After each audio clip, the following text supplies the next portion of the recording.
बदलापूर जवळच्या चामटोली ग्रुप ग्रामपंचायत हद्दीतील कोपऱ्याची वाडी या आदिवासी पाड्यावर गेल्या काही वर्षांपासून पाण्याचं दुर्भिक्ष निर्माण झालंय। या आदिवासी पाड्यात सुरू असलेल्या राज्य शासनाच्या जलजीवन मिशनचा पुरता बोजवारा उडालाय। गेल्या 1.5 वर्षांपासून या जलजीवन मिशन योजनेचं काम अर्धवट अवस्थेत बंद असून नागरिकांच्या घरापर्यंत अद्याप या योजनेचं पाणीच पोहोचलेलं नाही। या पाड्यातील पाण्याच्या टाकीचं कामही अर्धवट अवस्थेत आहे। त्यामुळे आदिवासी महिलांना आजूबाजूला असलेल्या फार्म हाऊसवर जाऊन पाण्यासाठी वणवण भटकावं लागतंय। जर पाण्याची व्यवस्था प्रशासनानं केली नाही तर आम्हाला रस्त्यावर उतरून आंदोलन करावं लागेल, असा इशाराही या आदिवासी बांधवांनी दिलाय। जनजीवन मिशन जे योजना आहे तर अर्धवट काम टाकलेलं आहे आणि इथं एक पण नळ नाही की पाणी टाकीमध्ये पाणी पण सोडलं नाहीये।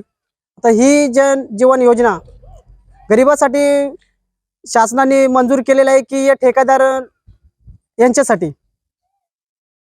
ठेकेदार लोकांनी पैसे काढून 80% पैसे काढून खाल्लेत। तर शासनाला विनंती आहे, आदिवासी बांधवांना करून विनंती करतोय की याच्यावर योग्य ती कारवाई करून आम्हाला न्याय द्यावा। कपडे धुवायला पण पाणी नाही, नदीवर असे खड्डे मारले की ज्याची जागा असते ते बोलतात असे। काय त्रास होतो उन्हाळ्यामध्ये?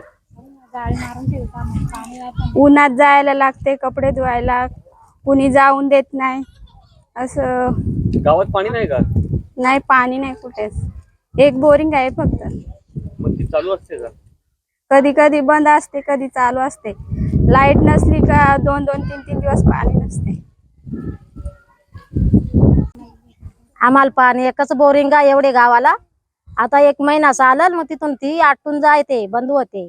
मग इथून तिथून पाण्याची आम्हाला टंचाई पकी खूप टंचाई येते। याच्या बोरिंगवर, त्याच्या फार्म हाऊसवर कोणी दिला तर ठीक, ना तर भांडी घेऊन घरी येतो आम्ही। कोणीच कपडे धुवायला पण आम्हाला पाणी ना। हा, सगळ्यांना दिबीदी आटत्यात, मग आम्ही कुठं जायचा? कोणीच आमची पाण्याची सोय करीत नाही।